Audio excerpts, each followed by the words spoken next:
Glória a Deus. Bom dia a todos, amém? Que a graça e a paz do Senhor Jesus possa estar mais uma vez inundando nossos corações nessa manhã e nesse dia de culto, em nome de Jesus. Que cada um de nós nessa manhã possamos começar agradecendo, louvando ao Senhor, em nome de Jesus. Que bom que você está aqui para estarmos juntos, adorando ao Senhor nesse domingo, em nome de Jesus, maravilhoso. Essa manhã maravilhosa, a qual Deus separou para nós, a qual Deus tem cuidado de cada um de nós, em nome do Senhor. Então, nesse momento, que você possa separar esse instante para estar louvando, para estar agradecendo e cada dia mais louvando o nome santo do Senhor. Não sei como você entrou aqui, mas em nome do Senhor, adore o Senhor em espírito e em verdade, em nome de Jesus. Que você possa se lançar por terra todo o mal, toda a praga, em nome de Jesus. Que o Espírito Santo do Senhor possa ser revelado em nossos corações, em nossas vidas, em nome do Senhor. Comece agora em nome do Senhor, louvando o Senhor Jesus, porque sabemos que o Senhor está no controle de tudo, em nome de Jesus, porque não sabemos o dia de amanhã, mas Deus já está com a provisão preparada para cada um de nós. Não fique atemorizado com o que vai fazer amanhã, mas somente creia que Deus está trabalhando em nosso favor, em nome do Senhor. Deus está ouvindo o nosso clamor, Deus está pronto para ouvir, mas nós temos que clamar, igreja, em nome do Senhor. Nesses tempos difíceis, não deixe de clamar, não deixe de louvar o Senhor, porque o Senhor está com os olhos abertos, o Senhor está com os ouvidos abertos, pronto para ouvir. Ele não esqueceu de você, Ele não esqueceu de nós, Ele tem um projeto, um propósito para a sua vida. Então clame a Ele a cada dia na sua casa. Não deixe de louvar em nome do Senhor. Não deixe que a circunstância possa ditar o que você vem viver, mas deixe Deus ser transformado a cada dia na sua casa, em nome do Senhor. Peça o Espírito Santo para inundar o seu lar, a sua família, a sua casa, em nome do Senhor. Não venha deixar que os problemas venham ser maior que o Deus que você serve, mas crê que Deus é maior. Deus é possivelmente maior que tudo que você está passando, tudo que você às vezes não há mais solução, não há mais esperança, mas Deus é a nossa esperança. Ele não falha, em nome do Senhor. Ele tem a resposta certa, em nome do Senhor. Por mais que você não tenha visto a esperança aqui neste mundo, a nossa esperança não está aqui na terra. A nossa esperança está em Cristo Jesus. A nossa esperança está em Cristo Jesus, que vamos morar com Ele na glória, em nome do Senhor Jesus Cristo. É essa a esperança que nós temos que ter. A circunstância não pode ditar a nossa alegria, a circunstância não pode ditar o que nós vivemos, porque nós somos regidos por Cristo Jesus, por Cristo Jesus. É Ele que é a nossa fortaleza, em nome do Senhor. Então vamos orar agora em nome de Jesus. Fale com o Senhor a sua petição, fale com Ele a sua necessidade, agradeça a Ele em nome de Jesus, nessa manhã, que maravilhosamente Ele está aqui. Senhor Deus amado, Espírito Santo, nessa manhã nós te louvamos, nós bendizemos ao Senhor, que tudo pertence a Ti, tudo é de Ti, em nome do Senhor.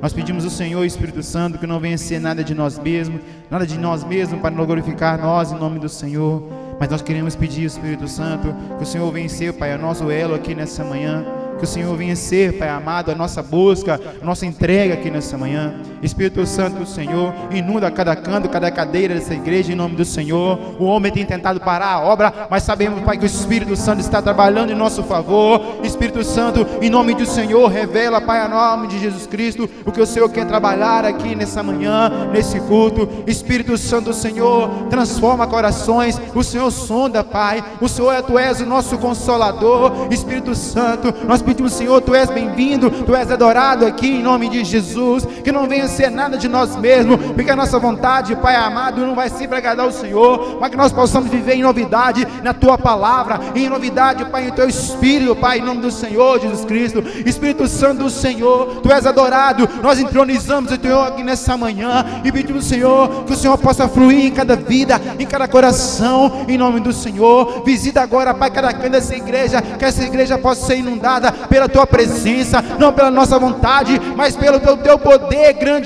Espírito Santo, em nome de Jesus. Quebra toda a cadeia, quebra todo o mal, em nome do Senhor. Nós Te louvamos, Pai, nós Te bendizemos. Tu és adorado aqui, em nome do Senhor Jesus Cristo, Pai. Aleluias. Ainda com os olhos fechados, igreja, que você possa, em nome do Senhor, apresentar agora a nossa cidade a Ti, em nome do Senhor. Peço ao Senhor que, em nome de Jesus Cristo, continue trabalhando, porque sabemos que Deus tem um propósito. Tudo está nas mãos do Senhor Jesus Cristo. Sabe, o homem às vezes pode falar, mas sabemos que a resposta, ela vem do Senhor. Você pode agora levantar suas mãos para a sua casa. Você possa agora, em nome do Senhor, levantar suas mãos para o seu bairro. Que você agora possa, em nome de Jesus, orar pela sua cidade, em nome do Senhor.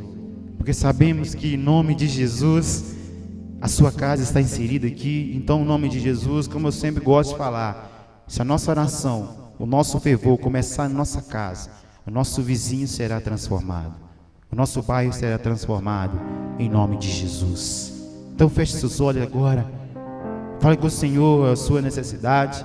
Eu não sei como está a sua casa, mas Deus conhece o que você tem passado, o que você tem vivido lá.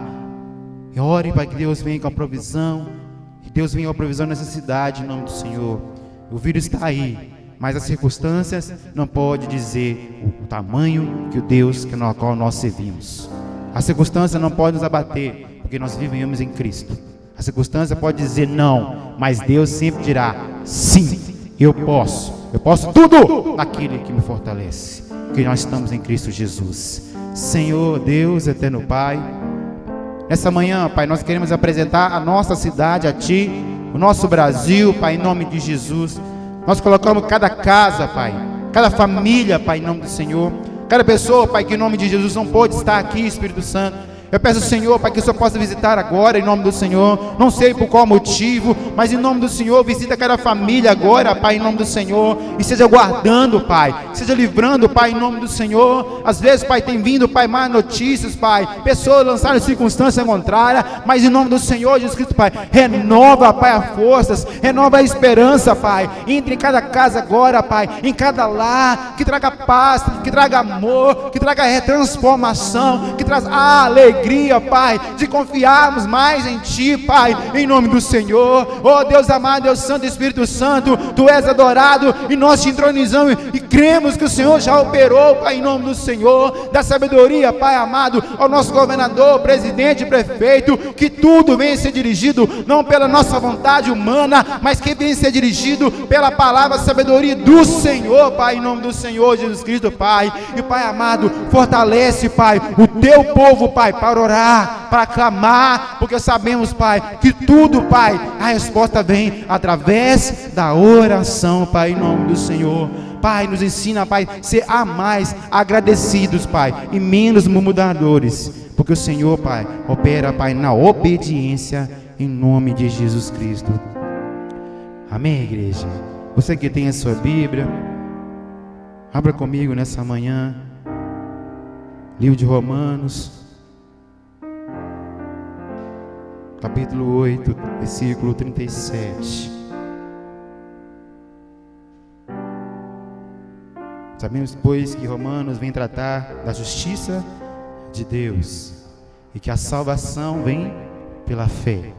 Que nós possamos firmes no Senhor Jesus Cristo. Nós poderíamos ler o capítulo 8 de Romanos, versículo 1, e já está resumindo o capítulo todo. Mas Deus deixou mais uma mensagem de vitória, de conforto para nós aqui no versículo 37. Romanos 8, 37. Mas em todas as coisas somos mais que vencedores, por meio daquele que nos amou. Pois estou certo que nem a morte, nem a vida, nem anjos, nem demônios, nem o presente nem o futuro, nem qualquer poder, nem altura, nem profundidade, nem qualquer outra coisa, nem a criação será capaz de nos separar do amor de Deus que está em Cristo Jesus. Olha que palavras maravilhosas.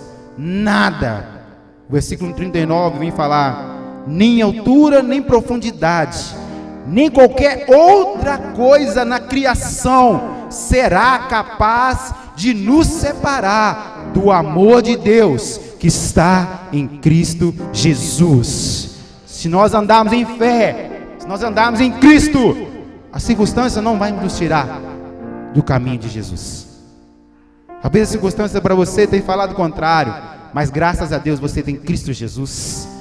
Nada, circunstâncias, nada pode separar. Porque em nome de Jesus, nós estamos ditados por regras humanas, nós somos dirigidos pela lei do Salvador, Jesus Cristo, que vive e reina a cada dia. E os olhos deles estão atentos sempre a nos guardar, sempre a nos servir. Em nome de Jesus, passa a clamar. Posso enfrentar o que for, mas eu sei, Deus luta por nós, Deus luta por mim, em nome de Jesus. Levante todas as manhãs, sendo agradecido, louvando o Senhor, em nome de Jesus Cristo. Aleluias. Vamos louvar que Ele é Deus de aliança. A aliança foi feita na cruz. Aquela aliança em nome de Jesus, ela foi eterna e vai ser celebrada no fim, lá no céu, em nome de Jesus Cristo. Você que souber, adore o Senhor com alegria, com força, com fé, porque o Senhor está trabalhando em nome de Jesus Cristo. Aleluia, Deus. Santo é o Senhor. Bendito é o Senhor Jesus, Pai. Aleluias.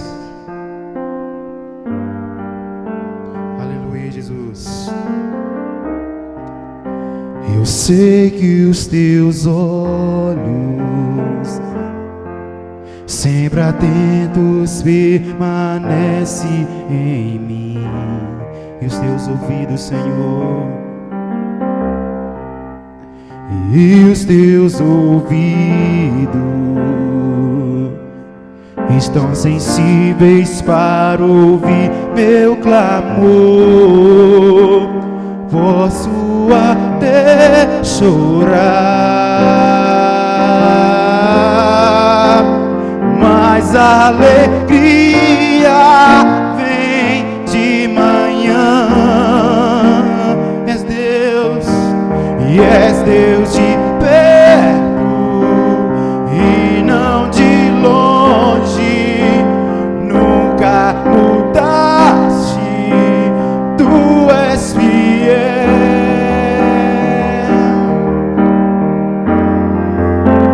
Deus de aliança,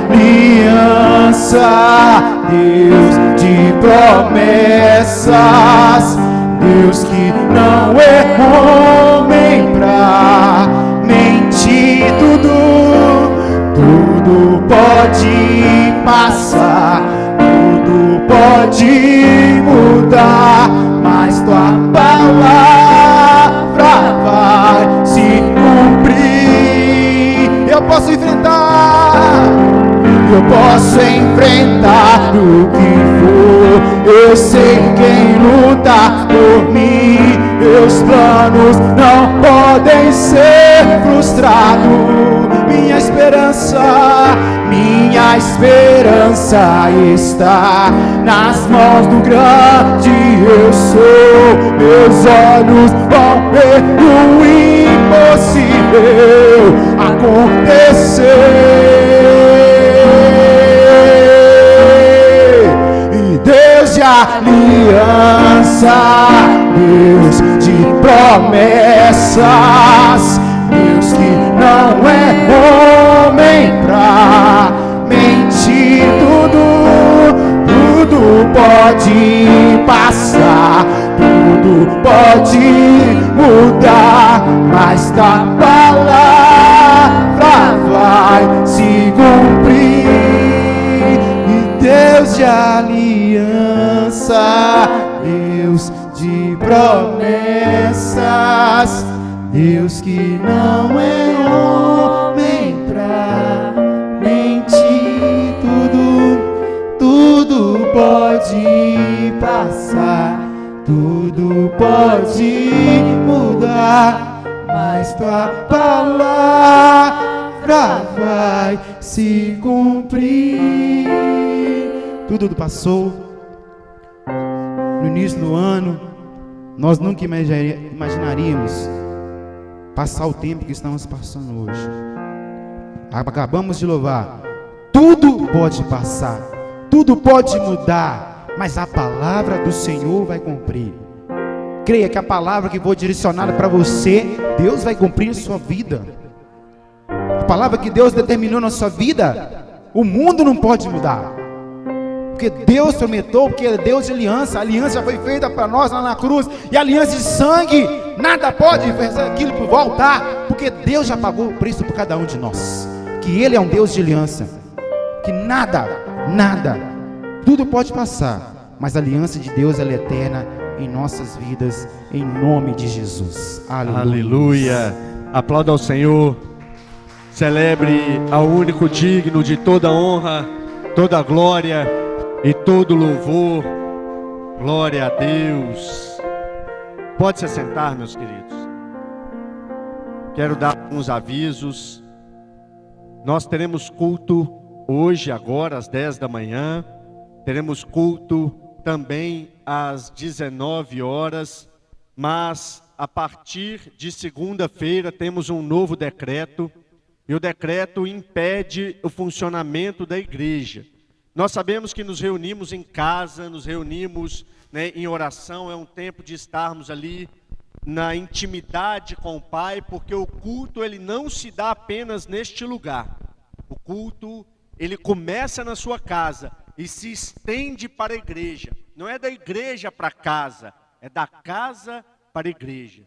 Porque se temos intimidade na nossa casa, aqui na igreja flui naturalmente. Então, nesse tempo, nesse novo decreto, vamos estar obedientes a esse decreto. Então, até segunda ordem, até o dia 1º de junho, a igreja não funcionará neste templo, mas ela vai funcionar na sua casa, que também é templo do Senhor. Eu quero te encorajar também a continuar sendo fiel a Deus, a continuar entregando o seu dízimo e a sua oferta, porque a obra do Senhor ela não para. Esta obra ela é um organismo vivo, ela é orgânica, ela não é uma organização, porque uma organização ela pode até fechar, ela pode até parar, mas um organismo vivo ele continua agindo mesmo em meio ao caos. Então, continue sendo fiel, querido. No final você pode entregar o seu dízimo, a sua oferta, você pode fazer através da maquininha do cartão de débito, você pode colocar o seu recurso também no envelope, colocar ali na salva, você pode fazer transferência bancária e nos enviar um comprovante. Então fica aí este propósito, este chamado em nome de Jesus. Quero te convidar a ficar de pé, para nós orarmos. Você vai pôr a Bíblia no teu coração. Falaremos hoje dos sinais dos tempos. Falaremos de um tema talvez pouco explorado na igreja. Talvez pouco pregado na igreja. Mas que tem que ser algo aguardado pela noiva, que é a volta de Jesus Cristo. Pai, colocamos neste momento diante do Senhor, ó Deus, esta palavra que vai ser ministrada, Deus. Que seja uma palavra do teu trono, que seja uma palavra, Pai, que toque os nossos corações, que nós possamos estar vigiando, ó Pai, no retorno do Senhor, na busca da tua noiva. A tua palavra diz, aquele que ouve diz, Maranata, ora vem, Senhor Jesus. Que assim seja neste momento, Pai, que o teu Espírito Santo traga o teu refrigério, vem com a tua glória e com a tua graça, e que esta palavra, Pai, venha trazer transformação e arrependimento no nome de Jesus. Amém. Glória a Deus. Pode se assentar, querido. Você vai abrir em Mateus, capítulo 24. Eu preciso de um recurso, né? Mateus, capítulo 24.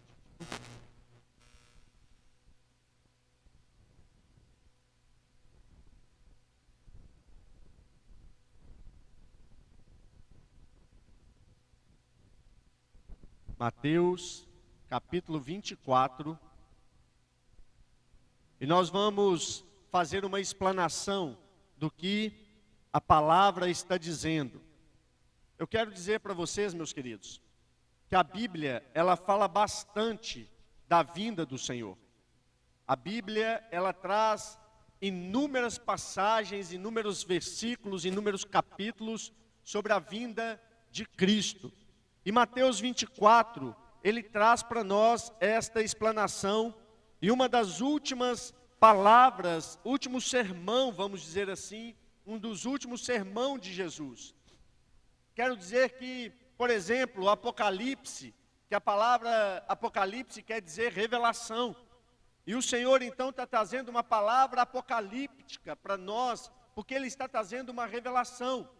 E no Mateus capítulo 24, versículo 13, ele fala um alerta aos cristãos. Mateus capítulo 24, versículo 13, ele fala: mas aquele que perseverar até o fim será salvo.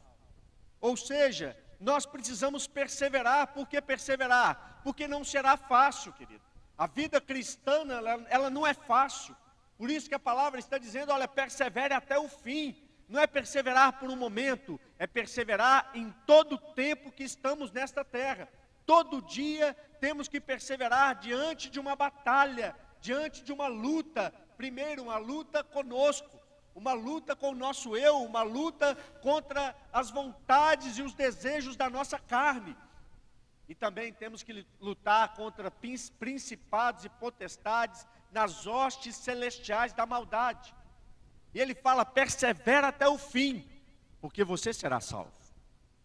Mas, Mateus capítulo 24, ele também vai dizer no versículo 36, já que nós estamos falando da vinda do Senhor, tem muitas religiões, muitas pessoas que tentam datar o dia específico da vinda de Cristo. O fato é que somente Deus sabe o dia. O versículo 36 fala assim: porém, daquele dia e hora, ninguém sabe, nem os anjos dos céus, nem o Filho, mas unicamente o Pai. Somente Deus, por Ele ser onipotente, onipresente, onisciente, Ele sabe o dia da vinda do Senhor. Mas Pedro fala algo para nós. Ele fala assim: aguardando e apressando a vinda do nosso Deus. Você pode apressar, nós podemos apressar a vinda de Cristo. Como, pastor? Basta pregar o Evangelho. Porque no versículo 14 de Mateus capítulo 24, versículo 14, fala assim: e este Evangelho do reino será pregado em todo o mundo, em testemunho a todas as gentes, então virá o fim. Ou seja, quando nós pregamos o Evangelho, nós estamos apressando a vinda do Senhor.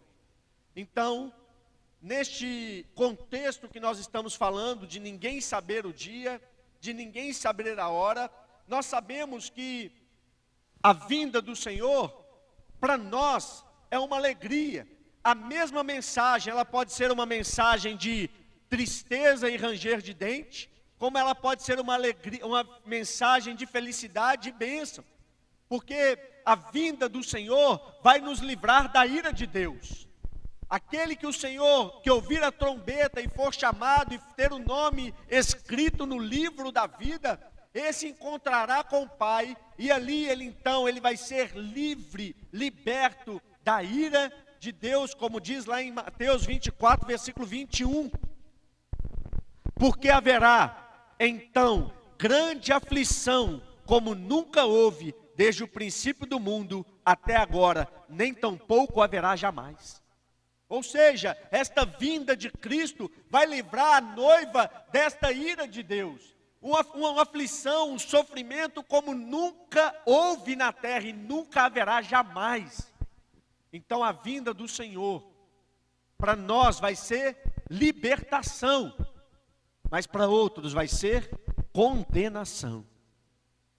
E aí Mateus capítulo 24, no versículo 1, a palavra diz que Jesus estava dentro do templo, construído por Herodes. Herodes construiu um templo maravilhoso, onde as colunas de mármore, rajadas de ouro, um monumento maravilhoso. Os discípulos ali dentro daquele monumento, eles olham para aquele monumento e falam assim: Senhor, olha a grandeza deste templo, olha que maravilha, olha que construção. E os discípulos ali admirados com o templo construído ou reformado, da forma que você quiser entender, porque o templo de Salomão havia sido destruído pela Babilônia. E aí então Herodes constrói um templo, e algo maravilhoso, grandioso, uma das belezas daquela época. E Jesus diz para os seus discípulos: olha, este templo vai ser derrubado. Versículo 2 fala assim: Jesus, porém, disse: não vedes tudo isso? Em verdade vos digo que não ficará aqui pedra sobre pedra que não seja derribada. Então, os discípulos, lá no Monte das Oliveiras, que Jesus vai para o Monte das Oliveiras, e ali ele fala uma verdade para os discípulos, mediante a uma pergunta. Na verdade, 3 perguntas. Eles perguntam o seguinte, versículo 3: e estando assentado no Monte das Oliveiras, chegaram-se a eles os seus discípulos, em particular dizendo: dize-nos, quando será estas coisas? Ou seja, quando vai ser a destruição do templo? Primeira pergunta. Segunda pergunta: e que sinais haverá da tua vinda e do final do mundo? Sabemos que o cumprimento da destruição do templo aconteceu 70 anos depois de Cristo. Ele se deu com o imperador Tito, quando ele destrói Jerusalém e ele destrói o templo. Ela se cumpriu, essa profecia se cumpriu. Jesus então responde a 2 situações: quais são os sinais da tua vinda e qual é o final dos tempos? Então, eu quero trazer agora, depois dessa explanação, 3 tópicos. Nós vamos dividir esta mensagem porque o livro de Mateus, ele vai falar do versículo 4 até o versículo 14 sobre arrebatamento. Do versículo 15 até o versículo 27, ele vai falar sobre a grande tribulação. Do 29 até o 40, até o 51, do 29 até o 35, ele vai falar do final dos tempos. Ele vai falar da volta gloriosa de Deus, de Cristo. Então, nós vamos começar a falar o seguinte. Primeiro tópico, o versículo 4, diz assim, Mateus capítulo 24, versículo 4, ele fala: e Jesus respondendo, disse-lhe: acautelai-vos, que ninguém vos engane. Ele já está sendo claro na sua mensagem, antes de ser crucificado. Olha, acautelai-vos, ajam com cautela na mensagem que vocês estão ouvindo. Cuidado com o que vocês estão ouvindo, porque eu estou ensinando, ou seja, tenham o cuidado de examinar a Escritura, tenham cuidado de examinar uma profecia, acautelai-vos para que não sejam enganados.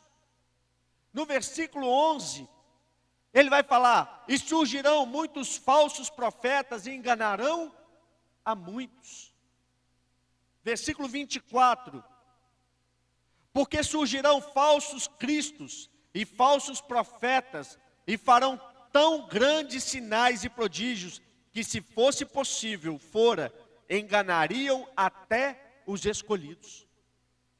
Jesus já está deixando claro nesse primeiro momento: ninguém vos engane, por causa de que hoje nós vimos, querido, tantas falsas doutrinas dentro da igreja, e ele está falando para crente. Porque aqueles que estão no mundo já estão cegos, porque a palavra diz que o príncipe deste século cegou o entendimento das pessoas. Eles já foram enganados. Eles já estão cegos. Ele está dizendo para a igreja: olha, cuidado para que vocês não sejam enganados com falsos evangelhos, com falsas doutrinas, com falsas pregações. Nós vamos ver que na época da pregação de Paulo, ele já estava alertando a igreja de Tessalônica. Porque muitos profetas daquela época estavam dizendo que Cristo já havia voltado. Então ele fala, ele levanta a sua tese. Olha, se você ler 2 Tessalonicenses capítulo 2, ele vai dizer justamente do dia do Senhor, da vinda do Senhor. No capítulo 4, 1 Tessalonicenses 4, 5, 2 Tessalonicenses capítulo 1 e 2, ele vai falar da vinda do Senhor. Ele fala: olha, não sejam enganados, porque o dia do Senhor ainda não chegou, porque muitas coisas precisam acontecer. Não sejam enganados. Nós temos estes sinais, querido. Quantas igrejas só pregam teoria da prosperidade, só pregam milagre, mas não prega arrependimento, não prega transformação, não prega atitude de caráter, valor cristão. Muitas igrejas hoje vivendo um oba-oba, agora não é mais teoria da prosperidade, agora é o coach, né? O pastor agora que é coach, que agora vai tratar com palavras de autoajuda. Meu querido, a palavra do Senhor é: arrependei-vos, porque é chegado o reino dos céus. Esta é a ajuda que nós precisamos para nos livrar da ira do Senhor. E aí ele vai dizer, no primeiro tópico: não vos engane, porque vão ter falsos profetas, vão ter falsas igrejas. Como a palavra diz, eu sou a videira verdadeira. Se tem a videira verdadeira, porque também tem a falsa. Existe a videira falsa, parece com Cristo, parece com o Evangelho de Cristo, mas é uma teologia liberal. Quantas universidades formadoras de verdadeiros teólogos, ao entrar a teologia da liberalidade, o liberalismo, esses cursos fecharam. Quantas faculdades fecharam porque entrou o neoliberalismo dentro da igreja, dentro destes seminários? Porque tudo é permitido. Olha, agora é o tempo da graça, o Senhor perdoa tudo, você pode experimentar tudo, você pode fazer tudo. Isso é falso profeta, querido. Ah, mas é o tempo da graça.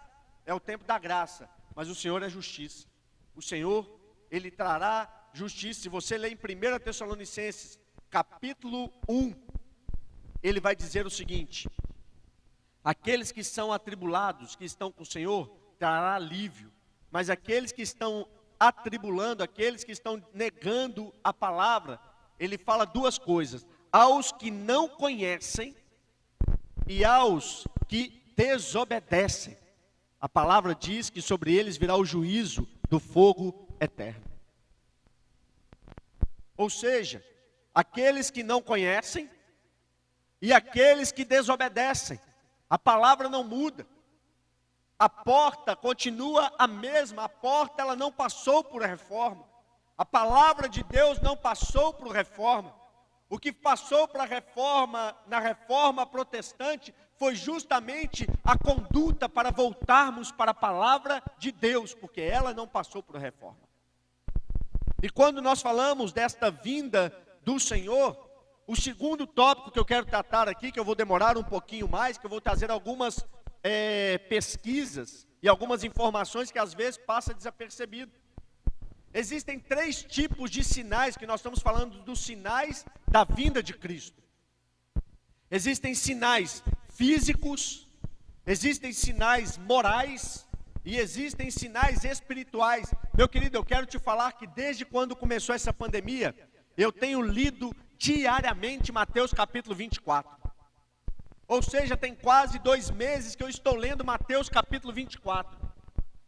E de repente eu olho 3 tipos de sinais da vinda do Senhor. Nós dizemos do arrebatamento: sinais físicos, sinais morais e sinais espirituais. E ele diz: olha, quando virdes estas coisas, ele vai falar de uma figueira, que a figueira produz sua folhagem, e de repente quando ela está para dar o fruto, vocês percebem que é o verão. Este é um tipo de sinal. E quando você vir estas coisas, saberão que a vinda do Senhor está próxima. Mateus capítulo 24 vai dizer isso. Então eu quero falar dos sinais físicos, que está no versículo 6. E ouvireis de guerra, rumores de guerra. Olhai, não vos assusteis, porque é mister que isto tudo aconteça, mas ainda não é o fim. Porque se levantará nação contra nação, e reino contra reino, haverá fome, pestes, terremotos em vários lugares. Quais são os sinais físicos, querido? Terremotos, guerra, fome, peste. Deixa eu dizer uma coisa: a história da humanidade é uma história... A história da humanidade, ela é uma história de guerra. A história da humanidade, ela foi firmada em guerra, para mostrar o quanto que o coração do homem é perverso. Para cada 1 ano de paz, são 13 anos de guerra na história da humanidade. São 13 anos de guerra, você já imaginou isso, querido? 1 ano de paz para 13 anos de guerra. Toda vez que se levanta uma bandeira de paz, houve 13 anos de guerra. E o homem vai maquinar novamente para novas guerras. Em 1945, após a Segunda Guerra Mundial, o número de guerras aumentou vertiginosamente. Registra-se mais de 300 guerras desde então. Desde a Segunda Guerra, mais de 300 guerras vieram desde então. Na formação de nações emergentes, na queda de antigos impérios, a despeito dos milhares de tratados feitos até hoje, querido. Quantos tratados nós temos de paz? O século XX é considerado o século da guerra, o século do derramamento de sangue. E a palavra está dizendo, acautelai-vos, querido. Porque quando ver estes sinais, ele está dizendo, ainda não é o fim. Mas quer dizer que chegou, está próximo. Segundo pesquisas, nos últimos 100 anos, mais de 200 milhões de pessoas morreram em virtude de guerra. Quase uma nação brasileira, querida, inteira, morreu por causa da guerra. Segundo uma pesquisa de um instituto nos Estados Unidos, 50% de todos os cientistas no mundo estão trabalhando em pesquisas de armas de destruição. Você já imaginou isso? 50% dos cientistas e de pesquisas são para desenvolver armas de guerra, armas de destruição em massa. Quase 40% dos recursos das nações são destinados à pesquisa e fabricação de armas. São números, querido, que eu trouxe aqui desse instituto de pesquisa americano. Mais de 40% da riqueza de uma nação, ela é destinada à pesquisa e fabricação de armas. A Primeira Guerra Mundial, em 1914 a 1918, 30 milhões de pessoas foram mortas. 20 anos depois, a Segunda Guerra Mundial ceifou 60 milhões de pessoas aqui na Terra. Foi gasto mais de $1 trilhão na Segunda Guerra Mundial. Isso para mostrar como que o coração do homem é bonzinho. Como que o coração do homem é pecaminoso, é mau. Atualmente falamos de armas atômicas, falamos de armas nucleares, armas químicas e biológicas. O mundo está em pé de guerra, querido. Olha os sinais ao redor. Nós olhamos irmãos lutando contra irmãos, povos como a Bósnia, Ruanda, Sudão, como a Chechênia, na África, guerras étnicas, guerras religiosas, guerras na Europa. Em cada guerra, erguemos um monumento de paz para começarmos outro escárnio na população. Já falamos de guerras, querido. Quantas guerras nós já vimos por aí? A nossa geração pegou a guerra do Golfo Pérsico. Qual o motivo dessa guerra? Entre os Estados Unidos e o Iraque. Qual foi o motivo? Ah, porque Saddam é um ditador, então a gente faz guerra, mata o povo dele, para trazer paz. Olha os sinais que a palavra está dizendo, ouvireis de guerra e rumores de guerra. O próprio Jesus está dizendo. Vamos para os terremotos. De acordo com a pesquisa geológica dos Estados Unidos, de 1890 a 1930, houve apenas 8 terremotos que mediam 6,0 na escala Richter.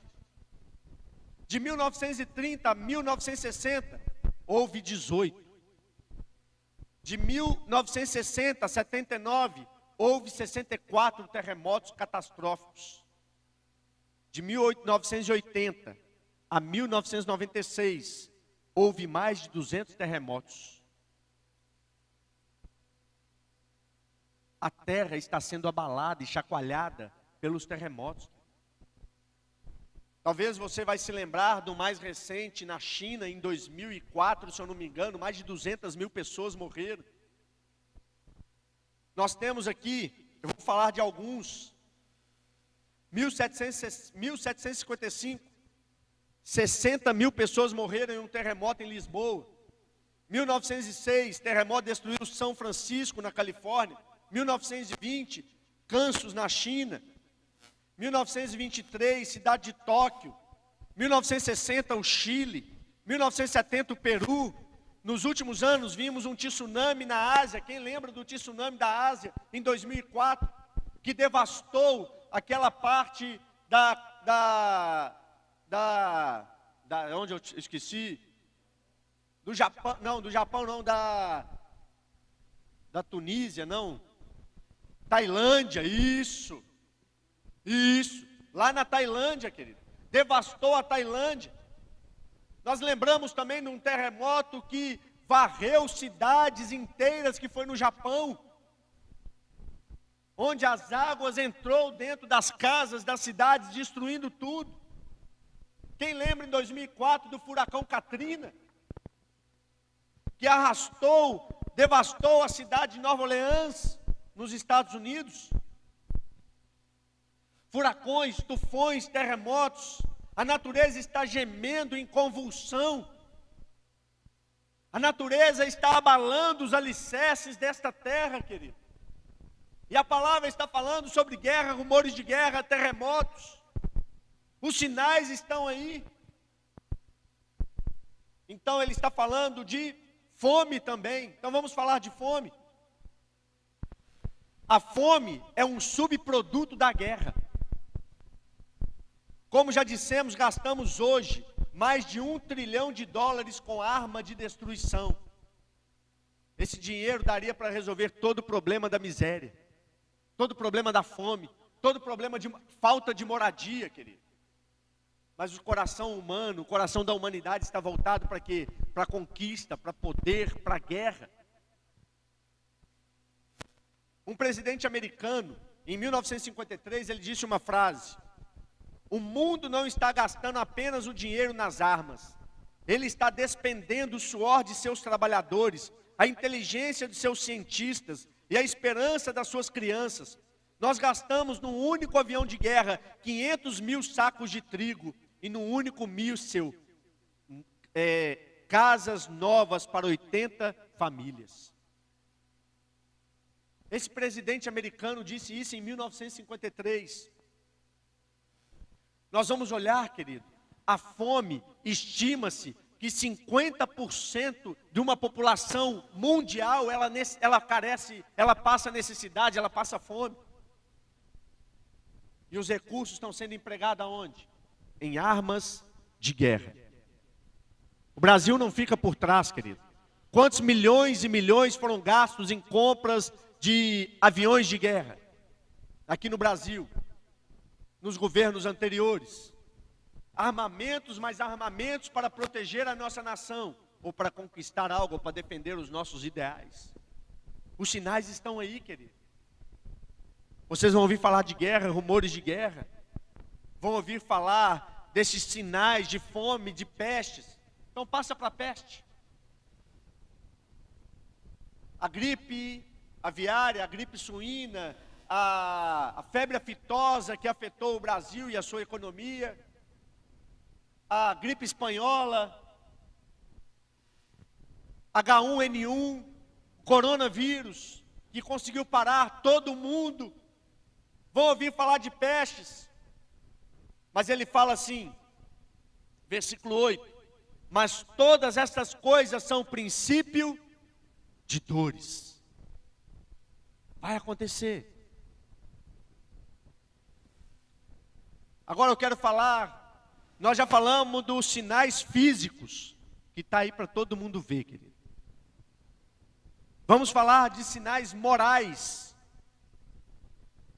Versículo 9. Então vos hão de entregar para seres atormentados, matar-vos-ão e sereis odiados de todas as gentes por causa do meu nome. Perseguição aos cristãos, querido. Muitos falam de uma minoria que é perseguida, mas o povo mais perseguido na história da humanidade são os cristãos. A China matou com o comunismo cristãos, mais de 1 milhão de cristãos. E ainda há perseguição na China. Países como China, Coreia do Norte, é proibido pregar a palavra. Na China estão queimando igreja, destruindo templos nos dias de hoje, querido. Uma fonte, se você quiser olhar lá, o ministério Portas Abertas, tem lá falando de perseguição aos cristãos. E aqui no versículo 9, isso é o quê? Uma atitude de moral. A imoralidade tomou conta do mundo. A impiedade, porque impiedade é tudo aquilo que é contra Deus. Isso é impiedade que se levanta contra a lei. Quantos cristãos estão sendo perseguidos? Meu querido, aqui em Jaboticatubas existe perseguição. Eu mandei uma mensagem para uma pessoa. A pessoa virou para mim e falou assim: eu não quero receber a sua mensagem mais. Eu falei: mas eu estou mandando mensagem da palavra, eu não quero saber. Não me manda mais sua mensagem, que exclua meu telefone. A perseguição existe, querido. Aqui em Jaboticatubas, quando nós chegamos, nós fomos cuidar de uma senhora que ninguém queria cuidar. De repente a igreja cuidou, a igreja abraçou, fomos na casa dela praticamente toda semana, cuidamos. A família dela se levantou e disse assim: se você continuar frequentando essa igreja, nós vamos desertar você. A perseguição existe.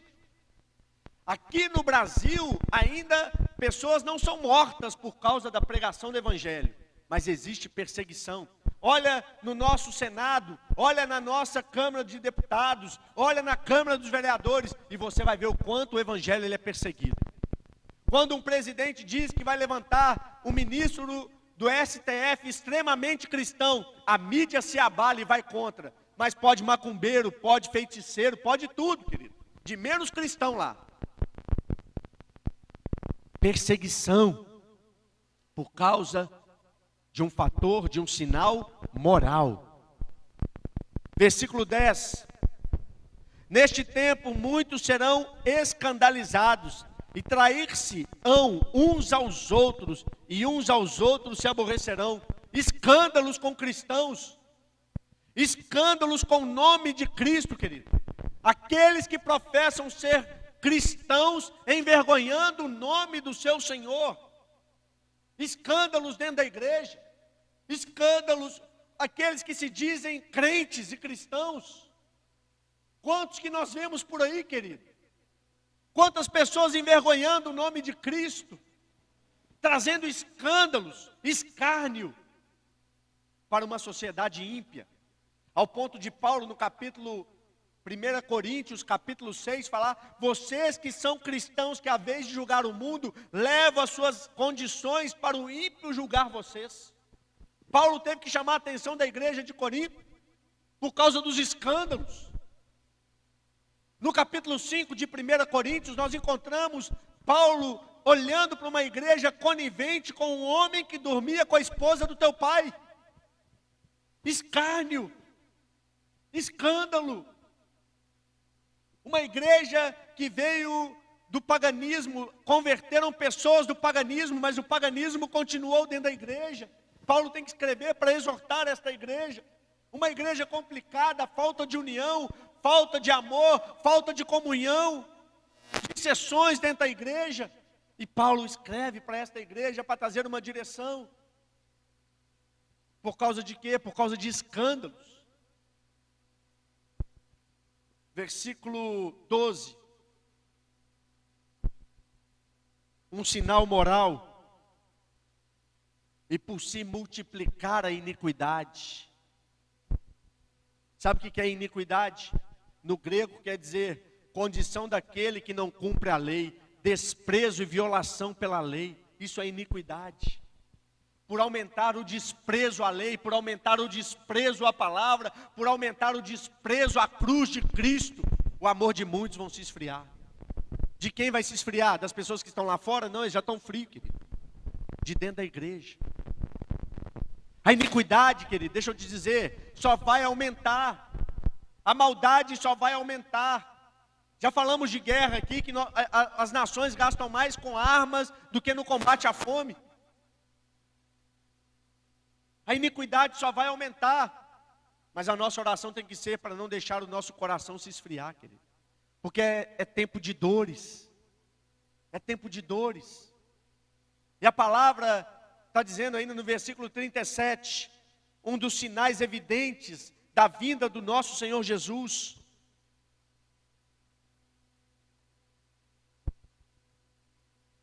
E como foi nos dias de Noé, assim será também a vinda do Filho do Homem. Porquanto, assim como nos dias anteriores ao dilúvio, comiam, bebiam, casavam-se e davam-se em casamento, até o dia em que Noé entrou na arca, e não perceberam até que veio o dilúvio e os levou a todos, assim será também a vinda do Filho do Homem. Noé pregou mais de 100 anos, querido, 120 anos construindo a arca. Olha, entra na arca, arrependa, vai chover. Você olha para o tempo de Noé, imoralidade, promiscuidade, o homem perverso, o homem na sua essência pecaminosa. A perversidade era enorme no tempo de Noé. Quando ele fala assim, casavam-se, davam em casamento, sabe por quê? As pessoas estão preocupadas mais com as coisas desta terra do que olhar para o céu e criar raiz no céu, querido. A palavra diz que eles só perceberam quando a chuva chegou, mas a porta já fechou, querido. E hoje nós estamos pregando, olha, Jesus está voltando, olha, os sinais estão aí, o Senhor está batendo na porta. Desde quando eu conheço a terra, eles falam sobre isso, que Jesus está voltando. Eles só vão perceber quando a igreja for arrebatada, querido. Os sinais estão aí, sinais morais, apostasia, esfriamento. Nós estamos vendo o aumento da iniquidade, nós estamos vendo perseguição aos cristãos, nós estamos vendo escândalos com os cristãos. Os sinais estão aí da vinda do Senhor. Nós precisamos estar atentos, nós precisamos compreender, porque a palavra no versículo 34 diz assim: em verdade vos digo, que não passarão esta geração sem que todas estas coisas aconteçam. Versículo 32, aprendei, pois, esta parábola da figueira, quando já os seus ramos se tornam tenros e brotam folhas, sabereis que está o próximo verão.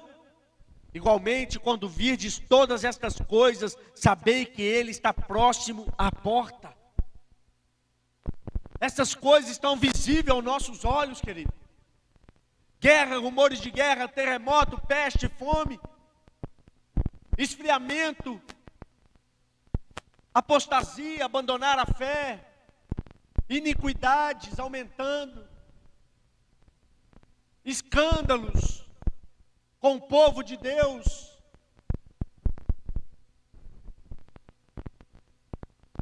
Como nos tempos de Noé. Noé pregou e o povo olhou mais as cobiças da carne do que dar ênfase e crédito à palavra de Noé. Deus não construiu a arca apenas para uma família, querido, mas Ele construiu a arca para aqueles que se arrependem e entram dentro da arca, abandonam a sua vida pecaminosa, quebra o laço com o mundo, como Paulo diz: eu estou crucificado para o mundo, como o mundo para mim está crucificado.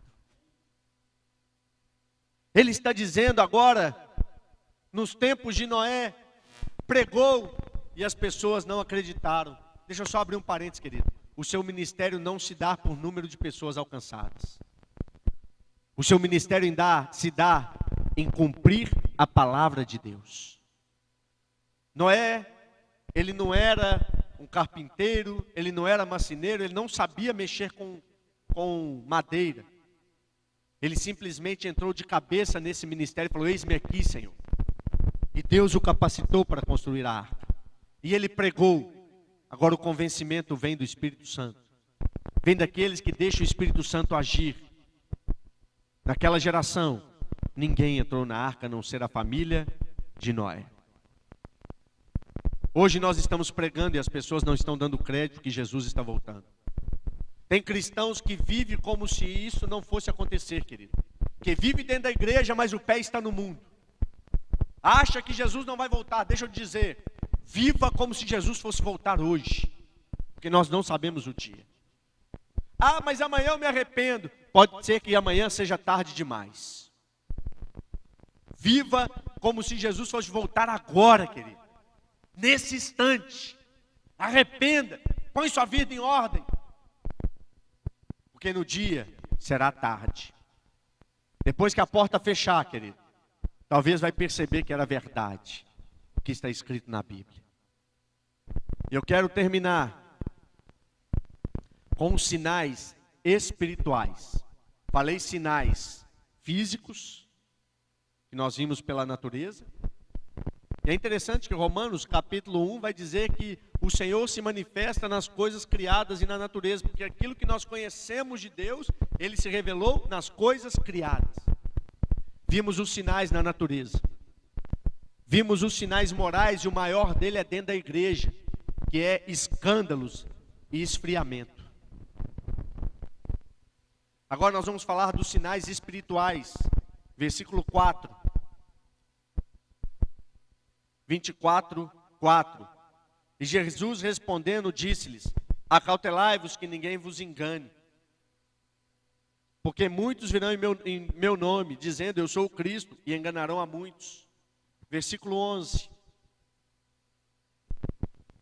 E surgirão muitos falsos profetas, e enganarão a muitos. Versículo 24. Porque surgirão falsos cristos e falsos profetas, e farão tão grandes sinais e prodígios, que se possível fora, enganaria até os escolhidos. Aí você vai lá para a carta de Paulo, em 2 Tessalonicenses capítulo 2, ele fala que o ministério da iniquidade, o filho da perdição já opera, e ele operando sinais e maravilhas. Ou seja, o diabo, querido, não se assuste ao ver, olha, o fulano foi no terreiro e foi curado, olha, o fulano foi na casa de espiritismo e foi curado. Deixa eu te falar, o diabo cura, querido. A palavra lá no capítulo 2, 2 Tessalonicenses 2, fala que o diabo, que o filho da iniquidade opera sinais e maravilhas. Ele é capaz de até o braço que não tinha braço ter braço, querido. Isso é um sinal de maravilha. Uma pessoa que não tem braço e de repente o braço está lá. O diabo faz isso, querido. Tem muito cristão olhando, olha, meu querido, o diabo opera sinais e maravilhas. A única coisa que o diabo não faz é trazer vida, porque ele veio para roubar, matar e destruir. Ele não salva. O milagre, ele não salva, querido. Você pode orar por uma pessoa e a pessoa ser curada, isso não vai fazer com que ela seja salva. O que salva é o coração dela se converter dos maus caminhos, nascer de novo, entregando a sua vida a Jesus Cristo. Isso que salva. E ele fala, cuidado com os falsos profetas, com as falsas doutrinas. Versículo 12, um sinal espiritual. O amor de muitos se esfriarão. Sabe o que é isso? Apostasia. Negar a fé.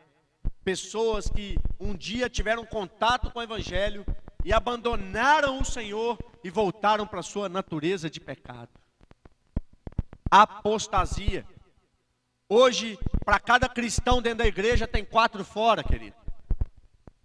Sabe por quê? Apostasia. O maior sinal para mim da vinda de Cristo chama-se apostasia. Porque Paulo lá em 2 Tessalonicenses vai dizer sobre apostasia. Que ele fala que antes do filho da iniquidade for revelado, antes precisa haver apostasia. E a igreja que impede ser retirada. Ele está dizendo, querido, depois você lê 2 Tessalonicenses capítulo 2, vai falar da vinda de Cristo, vai falar de antes de Jesus aparecer, vai acontecer um esfriamento do povo, não da igreja, que a igreja de Cristo não se esfria, ela é vitoriosa, ela é gloriosa, ela é maravilhosa, mas de alguns, por aumentar a iniquidade, por olhar para a situação do mundo, por desejar as coisas do mundo, por achar que Cristo não vai voltar e a palavra não vai se cumprir, começa o coração a se esfriar, e ele vai falar de apostasia, o amor de muitos vão se esfriar. E o versículo 14, e este evangelho do reino será pregado em todo o mundo. Este evangelho do reino será pregado em todo o mundo, em todas as nações, em testemunho a todas as gentes, então virá o fim.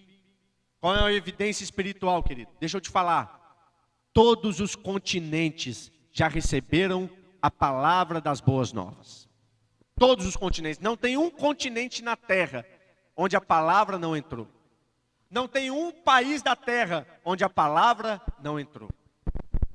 E ele está falando, então virá o fim. Eu tinha um vídeo, apenas que o projetor não está passando, querido, que mostra o avanço do evangelho em todo o mundo, desde Jesus Cristo até o ano de 2014. Mas outra oportunidade eu passo, que eu já passei aqui na Academia da Bíblia. Aqui na Academia da Bíblia eu já passei esse vídeo, como que o evangelho se alastrou do Oriente, alcançou a Ásia, depois alcançou a Europa, alcançando a Europa, alcançou o continente americano, a América do Norte, a América Central, a América do Sul. Este evangelho já chegou, querido. Esta é uma evidência espiritual gloriosa da vinda do Senhor. E este evangelho do reino será pregado em todo o mundo, em testemunho a todas as gentes. Então virá o fim. Falamos aqui o cuidado para não sermos enganados. Falamos aqui o segundo tópico, os sinais da vinda de Cristo. Sinais físicos como guerra, rumores de guerra, nação contra nação, peste, fome, terremotos. Sinais físicos. Nós olhamos aqui sinais morais, por causa da iniquidade, por causa da maldade humana, perseguição à igreja, escândalos dentro da igreja, esfriamento, sinais espirituais, o engano, falsos profetas, falsos evangelhos, o evangelho oba-oba, vem para Cristo, que Deus vai te dar carro, Deus vai te dar casa, Deus vai te dar riqueza, você vai comer o melhor desta terra, olha, você vai ter que emprestar e não vai pegar emprestado. Meu querido, não aceite esta palavra, porque está lá em Deuteronômio 28. Deuteronômio 28 vai dizer o seguinte: olha, se cumprir todo o meu mandamento, então vai ter bênção. Mas se você não cumprir todo o mandamento, é maldição. Sabe qual parte que nós ficamos, querido? Com a parte da maldição. Porque ninguém cumpre o mandamento. Ninguém cumpre toda a palavra. Agora, por que isso? Para nós olharmos para a nossa miséria, olharmos para a nossa condição de condenado que sou, como Paulo vai dizer, miserável homem que sou, quem me livrará desse corpo de morte? Olhar para esta condição de não conseguir cumprir a lei e falar, meu Deus, me ajuda, eu não consigo. Deus então ouve e envia um mediador, que vai fazer a mediação entre o homem e Deus. Onde Jó vai dizer, Jó, qual que é? 9:33. Jó 9:33 fala, mas ele não é homem como nós, alguém que possa mediar colocando a mão no homem, mas também colocando a mão em Deus. Somente um, Jesus Cristo. Porque ele é 100% homem, sendo 100% homem, ele pode tocar no homem, na humanidade. E ele sendo 100% Deus, ele pode tocar em Deus, querido. É ele tocando na humanidade, purificando este homem e o conduzindo a Deus. Isto é o papel do mediador, e a palavra Paulo vai dizer em 2 Timóteo, só existe um mediador entre Deus e o homem, a saber, Jesus Cristo, homem. Ele é o único mediador, querido. Cuidado com o falso profeta, cuidado com os enganos, porque o diabo pegou até a palavra para tentar enganar Jesus Cristo. Se tu és filho de Deus, transforma essas pedras em pão. Jesus fala, nem só de pão viverá o homem, mas de toda palavra que procede da boca de Deus. Olha, então, dê ordem aos teus anjos, pula daqui, dê ordem aos anjos. Não tentará o Senhor teu Deus. Quando ele distorce, Deus revela a verdadeira palavra. Jesus revela, o diabo distorce, Deus revela a verdadeira palavra, querido. Em terceiro lugar, falamos, para não ser enganado, falamos os sinais físicos, morais e espirituais. Em último, vigiai. Não sabeis a hora e nem o dia. Nós não sabemos o dia que Jesus vai voltar, querido. Muitas religiões, muitas seitas tentam, através de números, através de vasculhar a palavra, e vários colocaram uma data da vinda do Senhor. Nós não podemos fazer isso, querido. Apenas Deus sabe o dia da vinda do Filho. O fato é, precisamos estar preparados. O versículo 40 vai falar deste arrebatamento. Então, estando dois no campo, será levado um e deixado o outro. Estando duas moendo no moinho, será levada uma e deixada a outra. Vigiai, pois, porque não sabes a que hora há de vir o vosso Senhor. Mas considerai isto, se o pai de família soubesse a que vigília da noite havia de vir o ladrão, vigiaria e não deixaria que fosse arrombada a sua casa. Por isso, estai vós apercebidos também, porque o Filho do Homem há de vir a hora em que não pensais. Estejam vigilantes, querido. Vigie.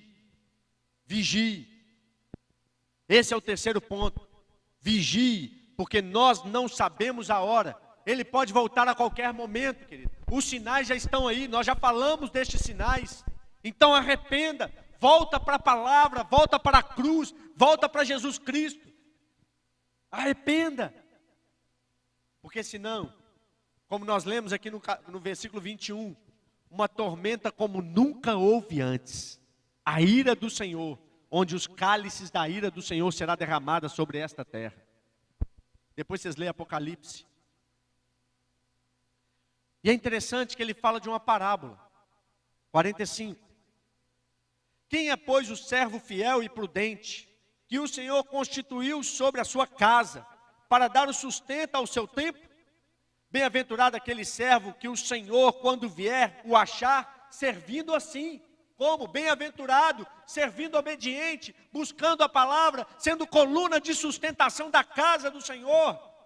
Ele está dizendo, a quem o Senhor constituiu sobre a sua casa, aquele que está servindo ao Senhor, aquele que está pregando o Evangelho, aquele que é um testemunho do Senhor, como Paulo vai dizer, eu trago em meu corpo as marcas de Cristo, o meu corpo reflete a glória e a majestade do Senhor. Aquele que vive em santidade, aqueles cujo nome estão escritos no livro da vida, bem-aventurado aquele servo que o Senhor, quando vier, o achar servindo assim. Agora ele fala no 47, em verdade vos digo, que o porá sobre todos os seus bens, a vida eterna, a herança do Senhor. Porém, se aquele mau servo disser consigo, o meu Senhor tarde virá, e começar a espancar os seus conservos, e a comer e a beber com os bêbados, e virá o Senhor daquele servo um dia em que não espera, e a hora em que ele não sabe, e separá-lo-á, e destinará a sua parte com os hipócritas, e ali haverá pranto e ranger de dentes. Ele está falando para aqueles que são cristão meia boca, querido. Aquele cristão Raimundo, já ouviu falar do cristão Raimundo? Um pé na igreja, um pé no mundo. Cristão Raimundo, querido. Não é o nome Raimundo não, viu gente? Tem muito cristão Raimundo. Estou falando aqueles que têm um pé na igreja e um pé no mundo. A palavra vai dizer para aqueles que vivem dessa forma: o Senhor virá. E quando Ele virá, haverá pranto e ranger de dente. Conserta a vida. Conserta a vida, querido. Os sinais estão aí. A palavra diz: quando vires isso, sabereis que eu estou à porta. E é interessante que o capítulo 25 vai falar de uma parábola, um sermão das 10 virgens. 5 prudentes e 5 nécias. Todos eram cristãos, querido. Todos estavam se guardando para o noivo. Todos estavam se preparando para o noivo, porque elas eram virgens. Estavam se guardando para o noivo. Olha, elas estavam buscando o noivo. Mas faltou para 5 o azeite, a condução do Espírito Santo. Faltou o que não pode faltar quando Jesus vier: santidade, arrependimento, raiz na palavra. Faltou azeite, querido. Olha, me dá um pouquinho do seu azeite. Não, o meu também pode acabar, não tem como te dar. Vai comprar. E elas foram comprar aquilo que não vende. Porque é uma construção, querido, é uma vida com Cristo, é uma vida de intimidade, é uma vida de falar com o Senhor, é uma vida de ouvir o Senhor, é uma vida de se relacionar com Deus. Isso não compra, isso se busca, isso se constrói. Vai buscar. Quando elas foram buscar, o noivo chegou, a porta fechou. Senhor, não te conheço, querido. Apartai-vos de mim, malditos. Na mesma palavra que o Senhor mostra os sinais, Ele mostra para a sua igreja: estejam preparados, porque não tem segunda chance. Depois nós vamos ver no capítulo 24, versículo 29. E logo depois da aflição daqueles dias, porque ele fala no versículo 21, porque haverá então grande aflição, como nunca houve desde o princípio do mundo até agora, nem tampouco haverá jamais. Eu estou falando de uma tese, guardem isso, numa tese que eu acredito. Eu acredito na dispensação dos tempos, eu sou dispensacionalista, mas não precisa ficar preocupado com isso não. E eu sou também pré-tribulacionista, porque isso é uma tese, é uma vertente. Tem gente que acha que a igreja vai ser levada durante a tribulação. Tem gente que acha, tem uma tese que acha que a igreja vai ser levada após a tribulação. Eu, na minha visão, eu creio que ela vai ser levada antes da tribulação. O Senhor arrebata a igreja e começa então a tribulação, porque a palavra vai dizer aqui: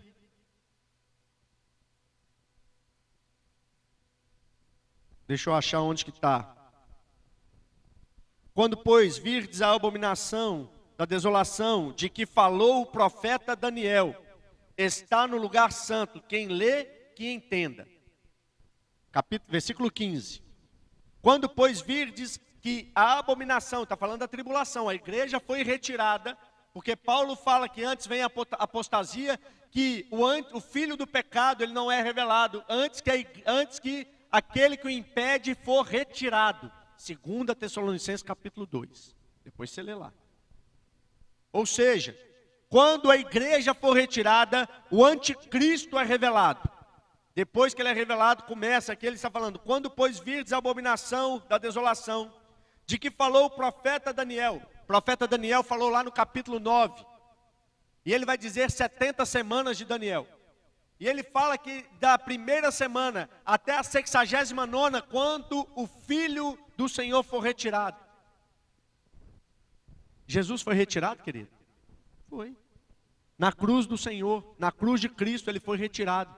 Então quer dizer que das 70 semanas preditas por Daniel, nós estamos na 69ª, nos últimos dias da entrada da última semana. E a última semana está dizendo o que é? A tribulação. A 70 semana, a última semana de Daniel, a 70ª semana, é isso que fala?